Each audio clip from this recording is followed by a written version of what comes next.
NMMS ಪರೀಕ್ಷಾ ತಯಾರಿ ನಡೆಸುತ್ತಿರುವಂಥ ಎಲ್ಲ 8ನೇ ತರಗತಿ ವಿದ್ಯಾರ್ಥಿ ಮಿತ್ರರೇ, ಎಲ್ರಿಗೂ ನಮಸ್ಕಾರ.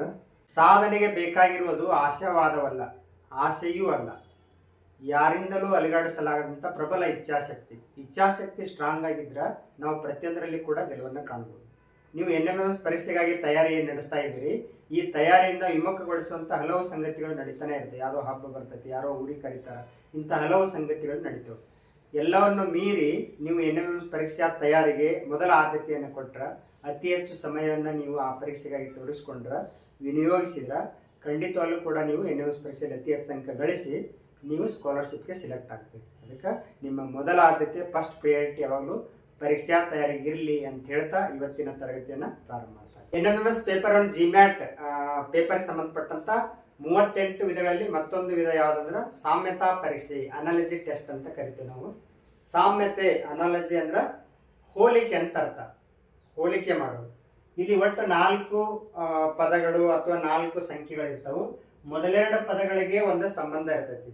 ಆ ಸಂಬಂಧವನ್ನು ನಾವು ಪತ್ತೆ ಹಚ್ಚಿ ಆ ಸಂಬಂಧವನ್ನು ಅವಲೋಕನ ಮಾಡಿ ಅದೇ ಸಂಬಂಧವನ್ನು 3 ಮತ್ತು 4ನೇ ಪದಗಳಲ್ಲಿ ನಾವು ಅಪ್ಲೈ ಮಾಡಿ ಇಲ್ಲೇನು ಕ್ವಶನ್ ಮಾರ್ಕ್ ಐತಲ್ಲ, ಕ್ವಶನ್ ಮಾರ್ಕ್ ಇದ್ದಲ್ಲಿ ಯಾವ ಸಂಖ್ಯೆ ಬರ್ಬೇಕು ಅನ್ನೋದನ್ನ ಪತ್ತೆ ಹಚ್ಚಬೇಕು. ಭಾಳ ಸಿಂಪಲ್. ಇದು ಸಮಾನುಪಾತದ ಚಿಹ್ನೆ ಅಂದ್ರೆ ಈ 2 ಪದಗಳಿಗೆ ಈ 2 ಪದಗಳ ಸಂಬಂಧ ಸಮ ಐತೆ ಅಂತ ಅರ್ಥ. ಈಕ್ವಲ್ ಟು ಚಿಹ್ನೆ ಅಂತಲೂ ಕೂಡ ಪರಿಗಣಿಸ್ಬೋದು. ಮೊದಲೆರಡು ಸಂಖ್ಯೆಗಳಿಗೆ ಏನು ಸಂಬಂಧ ಐತಿ ಅದೇ ರೀತಿಯ ಸಂಬಂಧ ಇಲ್ಲಿ ಕೂಡ ಇರ್ತೈತೆ ಅಂತ ಅರ್ಥ. ಹಾಗಾಗಿ ಸಮಾನುಪಾತದ ಚಿಹ್ನೆ, ಸಮಚಿಹ್ನೆ ಅಂತಲೂ ನಾವು ಪರಿಗಣಿಸ್ಬೋದು. ಫಸ್ಟ್ ಕೆಲಸ ಏನು ನಮ್ದು, ಇಲ್ಲಿ ಮೊದಲೆರಡು ಸಂಖ್ಯೆಗೆ ಏನು ಸಂಬಂಧ ಐತಿ, ಯಾವ ಆಧಾರ ಮೇಲೆ ಈ 2 ಸಂಖ್ಯೆ ಬರೋದನ್ನೋದನ್ನು ನಾವು ಅರ್ಥ ಮಾಡ್ಕೊಂಡ್ರೆ ಅದೇ ಆಧಾರ ಇಟ್ಕೊಂಡು ನಾವು 3 ಮತ್ತು 4ನೇ ಸಂಬಂಧವನ್ನು ಸಂಬಂಧೀಕರಿಸಿ ಕ್ವಶನ್ ಮಾರ್ಕದಲ್ಲಿ ಯಾವ ಸಂಖ್ಯೆ ಕಂಡುಹಿಡಿಬೇಕು ಅನ್ನೋದು ಗೊತ್ತಾಗ್ತದೆ. ಈಗ ನೋಡ್ರಿ 6:18 ಐತಿ, ಆದರೆ 4 ಕ್ವಶನ್ ಮಾರ್ಕ್. ಇಲ್ಲಿ ಕೊಟ್ಟಿರೋ 4 ಆಯ್ಕೆಗಳಲ್ಲಿ 2, 6, 8, 16 ಯಾವ ಸರಿ. ನೋಡಿ ಇಲ್ಲಿ ಯೂಶಲಿ ವರ್ಗಮೂಲ ಘನಮೂಲ ಸಂಬಂಧಪಟ್ಟಂತ ಟ್ರಿಕ್ಸ್ ಇಲ್ಲಿ ಇರ್ತೈತಿ. 6 ವರ್ಗ 36. ನೋಡ್ರಿ 36 ಇಲ್ಲಿ 6 ಘನನೂ ಇಲ್ಲ. ನೋಡ್ರಿ 6 ವರ್ಗ 6² = 36. 36ಕ್ಕೂ 18ಕ್ಕೆ ಏನಾದರೂ ಸಂಬಂಧ ಐತಾ? ನೋಡ್ರಿ 36ರ ಅರ್ಧ 18 ಆಗಿ, ಸಾರಿ 18. ಅಂದ್ರೆ ಇಲ್ಲಿ ಯಾವ ಸಂಖ್ಯೆ ಐತಿ, 6ರ ವರ್ಗ ಬರೀಬೇಕು 36 ಮತ್ತು ಅದರ ಅರ್ಧ 36ರ ಅರ್ಧ. 36ರ ಅರ್ಧ ಎಷ್ಟು? 18. ಅಂದ್ರೆ ನಮಗೆ ಮೊದಲೆರಡು ಸಂಖ್ಯೆಗೆ ಸಂಬಂಧ ಗೊತ್ತಾಯ್ತು. ಏನು ಸಂಬಂಧ ಐತಿ, ಇಲ್ಲಿ ಏನು ಸಂಖ್ಯೆ ಐತಲ್ಲ ಇದ್ರ ವರ್ಗ ಬರೋದು ಅದರ ಅರ್ಧವನ್ನು ಇಲ್ಲಿ ಇಟ್ಟಿದ್ದಾರೆ. 6 ವರ್ಗ 36, 36ರ ಅರ್ಧ 18. ಅದೇ ಥರ ನಾವು 4ರ ವರ್ಗ ಬರೀಬೇಕು. 4ರ ವರ್ಗ 16. ಈಗ 16ರ ಅರ್ಧವನ್ನು ಇಲ್ಲಿ ಕ್ವಶನ್ ಮಾರ್ಕ್ ಇದ್ದಲ್ಲಿ ಇಡಬೇಕು. 16ರ ಅರ್ಧ ಎಷ್ಟು? ಅರ್ಧ ಅಂದರೆ 8. ಹಾಗಾಗಿ ಇಲ್ಲಿ ಕ್ವಶನ್ ಮಾರ್ಕ್ ಇದ್ದಲ್ಲಿ ಎಷ್ಟು ಬರಬೇಕು? 8. Option C 8 is the right answer. Second question ನೋಡ್ರಿ, 3:x ಆದರೆ 12:36. Option A 3, option B 12, option C 9, option D 8. ಇಲ್ಲಿ 3 ಮತ್ತು 4ನೇ ಸಂಖ್ಯೆ ಕಂಪ್ಲೀಟ್ ಕೊಟ್ಟಿದ್ದಾರೆ. 2ನೇ ಸಂಖ್ಯೆಯನ್ನು ಕ್ವಶನ್ ಮಾರ್ಕ್ ಮಾಡಿದ್ರು. ಅಂದ್ರೆ ಎಕ್ಸ್ ಅಂತಂದ್ರೆ ಏನಂತ, ಎಕ್ಸ್ ಬೆಲೆ ಕಂಡುಹಿಡಿಬೇಕು. ಈಗ ನಾವು ಅಂದ್ರೆ ನಾವು ಏನು ಮಾಡೋದು, ಫಸ್ಟ್ 3ನೇ ಸಂಖ್ಯೆ 4ನೇ ಸಂಖ್ಯೆಗೆ ಏನು ಸಂಬಂಧ ಐತಿ ಅಂತೇಳಿ ಕಂಪೇರ್ ಮಾಡಿ ನಾವು ಕಂಡುಹಿಡ್ಕೊಳ್ಳೋಣ. ಆ ಸಂಬಂಧನ ಅಪ್ಲೈ ಮಾಡಿಕೊಂಡು ನಾವು 2ನೇ ಸಂಖ್ಯೆಯನ್ನು ಅಥವಾ ಎಕ್ಸನ್ನು ಕಂಡುಹಿಡಿಯೋಣ. ನೋಡಿ 12 ಮತ್ತು 36. ನಾ ಹೆಂಗೆ ಬರೀಬೋದು, 12 3 36.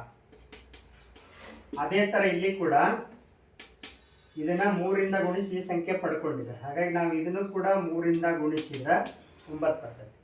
ಹಾಗಾಗಿ ಎಕ್ಸ್ದಲ್ಲಿ ಎಷ್ಟು ಬರ್ಬೇಕು? 9. ಈ ಸಂಖ್ಯೆಗೆ 3ರಿಂದ ಗುಣಿಸಿದ್ರೆ 36 ಬಂದೈತಿ. ಇದೇ ಸಂಬಂಧ ಇಲ್ಲಿ ಅಪ್ಲೈ ಮಾಡಿದ್ರೆ ಏನಾಕತಿ, ಈ ಸಂಖ್ಯೆಗೆ 3ರಿಂದ ಗುಣಿಸಿದ್ರೆ 3 3 9, ಎಕ್ಸ್ದಲ್ಲಿ 9 ಬರ್ತದೆ. ಹಾಗಾಗಿ ಆಪ್ಷನ್ ಸಿ 9 ಸರಿಯಾಗುತ್ತೆ. ಥರ್ಡ್ ಕ್ವಶನ್ ನೋಡ್ರಿ, 2:9 ಆದರೆ 5 ಕ್ವಶನ್ ಮಾರ್ಕ್. ಈ ಕ್ವಶನ್ ಮಾರ್ಕ್ದಲ್ಲೇ ಯಾವ ಸಂಖ್ಯೆಯನ್ನು ಇಟ್ಟರೆ ಈ ಸಾಮ್ಯತೆ ಅರ್ಥಪೂರ್ಣ ಆಗ್ತೈತಿ. ಅಂದ್ರೆ ನಾವು ಮೊದಲೆರಡು ಸಂಖ್ಯೆಗಳಿಗೆ ಏನು ಸಂಬಂಧ ಐತೆ ಅನ್ನೋದನ್ನ ಅರ್ಥ ಮಾಡ್ಕೊಳ್ಳೋಣ. ತದನಂತರ ಆ ಸಂಬಂಧವನ್ನು ಇಲ್ಲಿ ಅಪ್ಲೈ ಮಾಡಿ ಕ್ವಶನ್ ಮಾರ್ಕ್ದಲ್ಲಿ ಯಾವ ಸಂಖ್ಯೆ ಬರ್ತೈತೆ ಅನ್ನೋದನ್ನ ಕಂಡುಹಿಡಿಯೋಣ.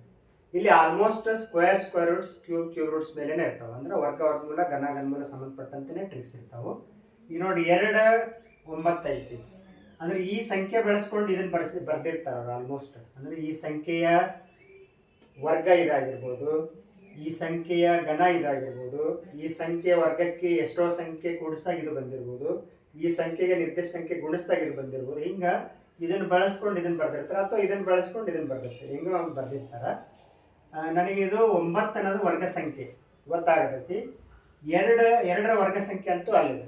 ಅಂದ್ರೆ 2 ಅಂದ್ರೆ 2ರ ಮುಂದಿನ ಸಂಖ್ಯೆ ಯಾವುದು? 3 ವರ್ಗವನ್ನು ಬರ್ದಿದ್ದಾರೆ. 2 ಐತಲ್ಲ, 2ರ ಮುಂದಿನ ಸಂಖ್ಯೆ, 2ರ ಮುಂದಿನ ಸಂಖ್ಯೆ ಎಷ್ಟು?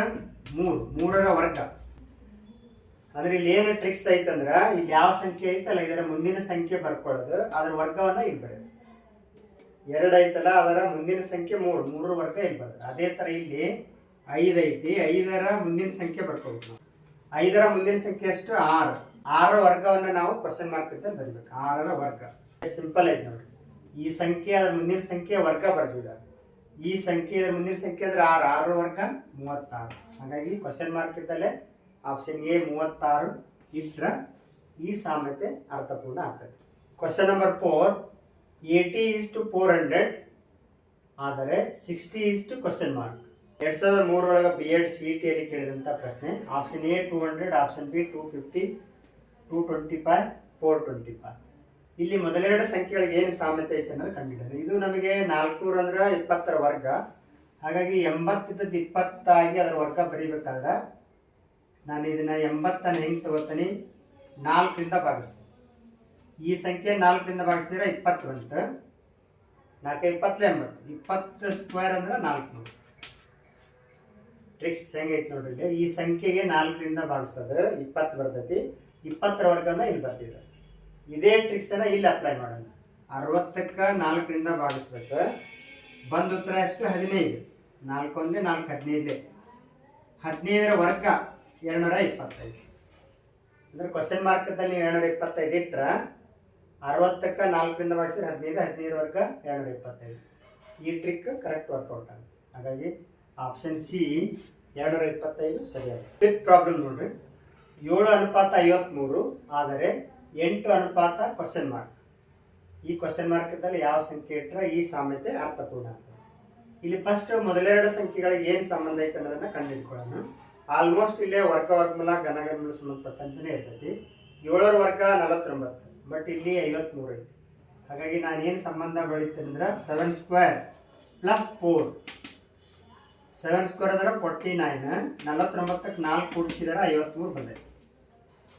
ಇದೇ ಟ್ರಿಕ್ಸ್ ಅನ್ನ ಇಲ್ಲಿ 3 ಮತ್ತು 4ನೇ ಸಂಖ್ಯೆಗೆ ಅಪ್ಲೈ ಮಾಡಿ ಯಾವ ಕ್ವಶನ್ ಮಾರ್ಕ್ ಇದ್ದಲ್ಲಿ ಯಾವ ಸಂಖ್ಯೆ ಬರ್ತೈತೆ ಅನ್ನೋದು ಕಂಡುಹಿಡಿಯೋದು. ಇದರ ಪ್ರಕಾರ 7 ಸ್ಕ್ವೇರ್ ಇಲ್ಲಿ ಏನೈತಲ್ಲ ಸಂಖ್ಯೆ, ಇದರ ವರ್ಗಕ್ಕೆ 4ಅನ್ನ ಕೂಡಿಸಿದ್ರೆ 53 ಬಂದೈತಿ. ಅದೇ ಥರ ನಾವು 8ರ ವರ್ಗಕ್ಕೆ ಎಷ್ಟು ಕೂಡಿಸ್ಬೇಕು? 4 ಕೂಡಿಸ್ಬೇಕು. 8ರ ವರ್ಗ ಅಂದ್ರೆ 64 ಪ್ಲಸ್ 4 ಎಷ್ಟಾಯಿತು? 68. ಹಾಗಾಗಿ option B 68 is the right answer. 6ನೇ ಪ್ರಶ್ನೆ. 18:342 ಆದರೆ 17 ಕ್ವಶನ್ ಮಾರ್ಕ್. ಕ್ವಶನ್ ಮಾರ್ಕ್ ಇದ್ದಲ್ಲೇ ಕೊಟ್ಟಿರೋ 4 ಆಯ್ಕೆಯಲ್ಲಿ ಯಾವುದಿಟ್ಟರೆ ಈ ಸಾಮ್ಯತೆ ಅರ್ಥಪೂರ್ಣ ಆಗ್ತದೆ. ಈ ಮೊದಲೆರಡು ಸಂಖ್ಯೆಗೆ ಏನು ಸಾಮ್ಯತೆ ಐತೆ ಅನ್ನೋದನ್ನ ಕಂಡುಕೊಳ್ಳೋಣ. ಫಸ್ಟ್ ನೋಡ್ರಿ, 18ರ ವರ್ಗ 324, ಇಲ್ಲಿ 342 ಆಗೈತಿ, ಬರೋದಿಲ್ಲ. ಹಾಗಾಗಿ 1 ಮತ್ತು 8 ಕೂಡಿಸಿದ್ರೆ 9 ಆಗೈತಿ. 9ರ ವರ್ಗ ಆಗಲಿ 9ರ ಘನ ಆಗಲಿ ಬರೋದಿಲ್ಲ. ಇಂಥ ಸಂದರ್ಭದಲ್ಲಿ ನಾವು 18 ಐತಲ್ಲ, 18ರ ಮುಂದಿನ ಸಂಖ್ಯೆ ತಗೊಳ್ಳೋದು. ಜಾಸ್ತಿ ಟೆಕ್ನಿಕ್ಸ್ ಗೊತ್ತಿದ್ರೆ ಒಂದು ಟೆಕ್ನಿಕ್ ವರ್ಕೌಟ್ ಆಗಲ್ಲ, ಇನ್ನೊಂದು ಟೆಕ್ನಿಕನ್ನು ನೀವು ಅಪ್ಲೈ ಮಾಡ್ಬೋದು. ಈ 18ರ ಮುಂದಿನ ಸಂಖ್ಯೆ 19. ನಾ ಏನು ಮಾಡ್ತೇನೆ ಈಗ 18 × 19 ಗುಣಿಸ್ತಾನೆ 342 ಬರ್ತೈತಿ. ಅದೇ ಥರ ಇಲ್ಲಿ ಅಂದ್ರೆ ಇಲ್ಲಿ ಏನು ಸಂಖ್ಯೆ ಐತಲ್ಲ ಇದರ ಮುಂದಿನ ಸಂಖ್ಯೆ ಮತ್ತು ಈ ಸಂಖ್ಯೆಗಳ ಗುಣಲಬ್ಧ ಈ ಸಂಖ್ಯೆ ಆಗೈತಿ. ಹಾಗೆ 17 ಐತಲ್ಲ, 17ರ ಮುಂದಿನ ಸಂಖ್ಯೆ ಬರ್ಕೊಳ್ಳೋದು. 17ರ ಮುಂದಿನ ಸಂಖ್ಯೆ 18. ಅಂದ್ರೆ ದತ್ತ ಸಂಖ್ಯೆ ಮತ್ತು ಇದರ ಮುಂದಿನ ಸಂಖ್ಯೆ 18. 2 ಗುಣಿಸಿದ್ರೆ ಎಷ್ಟಾಗುತ್ತೆ ಅಂದ್ರೆ 306 ಬರ್ತದೆ. ಹಾಗಾಗಿ ಕ್ವಶನ್ ಮಾರ್ಕ್ ಇದ್ದಲ್ಲೇ ಆಪ್ಷನ್ ಡಿ 306 ಇಟ್ಟರೆ ಈ ಸಾಮ್ಯತೆ ಅರ್ಥಪೂರ್ಣ. 7ನೇ ಪ್ರಶ್ನೆ ನೋಡ್ರಿ. 9:72 ಆದರೆ 16 ಕ್ವಶನ್ ಮಾರ್ಕ್. ಈ ಕ್ವಶನ್ ಮಾರ್ಕ್ ಇದ್ದಲ್ಲಿ ಯಾವ ಸಂಖ್ಯೆ ಬರಬೇಕು? ಈ ಮೊದಲೆರಡು ಸಂಖ್ಯೆಗಳಿಗೆ ಏನು ಸಂಬಂಧ ಐತೆ ಅನ್ನೋದನ್ನ ಅರ್ಥ ಮಾಡ್ಕೊಳ್ಳೋಣ. ನೋಡ್ರಿ, 9ರ ವರ್ಗ 81. 81ಕ್ಕೂ ಈ 72ಕ್ಕೆ ಏನಾದ್ರು ಸಂಬಂಧ ಐತನ ವಿಚಾರ ಮಾಡಬೇಕು. 81 9 ಕಳೆದ್ರೆ 72 ಬರ್ತೈತೆ. ಹಾಗಾಗಿ ಇಲ್ಲಿ ಯಾವ ಸಂಬಂಧ ಅಂದ್ರೆ n² - n. ಅಂದ್ರೆ 9 ಐತಲ್ಲ, 9ರ ವರ್ಗ ಒಳಗೆ 9ಅನ್ನ ಕಳೆಯೋದು. ಇಲ್ಲಿ ಯಾವ ಸಂಖ್ಯೆ ಐತೆ ಅದರ ವರ್ಗ, ಆ ವರ್ಗದೊಳಗೆ ಅದೇ ಸಂಖ್ಯೆ ಮೈನಸ್ ಮಾಡೋದು. ಅಂದ್ರೆ 81 9 ಕಳೆದ್ರೆ 72 ಬರ್ತದೆ. ಅದೇ ಥರ ಇಲ್ಲಿ 16 ಐತಿ. 16ರ ವರ್ಗದೊಳಗೆ 16ನ್ನೇ ಕಳಿಬೇಕು ನೋಡಿ. ಭಾಳ ಇಂಪಾರ್ಟೆಂಟ್ ಟ್ರಿಕ್ ಇದೆ. n(n²-n) ಅಂದ್ರೆ ಯಾವ ಸಂಖ್ಯೆ ಇರ್ತೈತಿ ಆ ಸಂಖ್ಯೆಯ ವರ್ಗದಲ್ಲಿ ಅದೇ ಸಂಖ್ಯೆ ಮೈನಸ್ ಮಾಡೋದು. ಈ ಸಂಖ್ಯೆಯ ವರ್ಗದಲ್ಲಿ ಅದೇ ಸಂಖ್ಯೆ ಮೈನಸ್ ಮಾಡೋದಂದ್ರೆ 16 ವರ್ಗ ಅಂದರೆ 256. ಅದರೊಳಗೆ 16 ಮೈನಸ್ ಮಾಡೋದಂದ್ರೆ 240 ಬರ್ತೈತಿ. ಹಾಗಾಗಿ option C 240 is the right answer. ಇದುವರೆಗೆ ನಾವು ವಿವಿಧ ಸ್ಪರ್ಧಾತ್ಮಕ ಪರೀಕ್ಷೆಯಲ್ಲಿ ಕೇಳಲಾದಂಥ 7 ಸಾಮ್ಯತೆ ಪರೀಕ್ಷೆಗೆ ಸಂಬಂಧಪಟ್ಟಂಥ 7 ಸಮಸ್ಯೆಗಳನ್ನು ಬಿಡಿಸಿದ್ವಿ. ಇನ್ನೂ 3 ಸಮಸ್ಯೆನ ಹೋಮ್ವರ್ಕ್ ಕೊಟ್ಟಿದ್ದೀವಿ. ಅದೇ ಥರ ಈ 3 ಸಮಸ್ಯೆ ಕೂಡ ನೀವು ಹೋಮ್ವರ್ಕ್ ಮಾಡಿರಿ.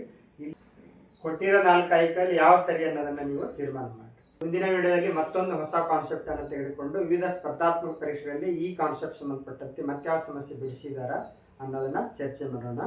ಒಂದು ಕಾನ್ಸೆಪ್ಟ್ ಸಂಬಂಧಪಟ್ಟಂತೆ ಒಂದೇ ಪುಸ್ತಕದಲ್ಲಿರೋ ಸಮಸ್ಯೆ ಬಿಡಿಸಿದ್ರೆ ನಿಮಗೆ ಕೆಲವು ತಂತ್ರಗಳು ಅಷ್ಟೇ ಗೊತ್ತಾಗ್ತವೆ. ಅದೇ ಕಾನ್ಸೆಪ್ಟ್ ಸಂಬಂಧಪಟ್ಟಂತೆ ವಿವಿಧ ಸ್ಪರ್ಧಾತ್ಮಕ ಪರೀಕ್ಷೆಗಳಲ್ಲಿ ಬೇರೆ ಬೇರೆ ಪುಸ್ತಕದೊಳಗೆ ಏನು ಕೇಳಿದಾರ ಎಲ್ಲವನ್ನು ಕೂಡ ನೀವು ಬಿಡಿಸಿದ್ರೆ ಡಿಫ್ರೆಂಟ್ ಟೈಪ್ ಟೆಕ್ನಿಕ್ಸ್ ಗೊತ್ತಾಗ್ತವೆ. ಆ ಒಂದು ಹೆಚ್ಚು ತಂತ್ರ ನಿಮ್ಗೆ ಗೊತ್ತಾಗಲಿ ಅನ್ನೋ ಕಾರಣಕ್ಕೆ ನಾವು ವಿವಿಧ ಸ್ಪರ್ಧಾತ್ಮಕ ಪರೀಕ್ಷೆಯಲ್ಲಿ ಕೇಳಲಾದಂಥ ಸಮಸ್ಯೆ ಕೂಡ ಬಿಡಿಸ್ತಾ ಇದ್ದೀವಿ. ಒಂದು 4-5 ಪುಸ್ತಕ ರೆಫರ್ ಮಾಡಿ ಬೇರೆ ಬೇರೆ ಡಿಫ್ರೆಂಟ್ ಟೈಪ್ ಆಫ್ ಸಮಸ್ಯೆ ಕೂಡ ಬಿಡಿಸ್ತಾ ಇದ್ದೀವಿ. ಇದರ ಸದುಪಯೋಗ ಎಲ್ಲ ಪಡ್ಕೊಳ್ಳಿ ಅಂತ ಹೇಳ್ತಾ ಈ ಒಂದು ವಿಡಿಯೋನ ಮುಗಿಸ್ತಾ ಇದ್ದೀವಿ. ಧನ್ಯವಾದ.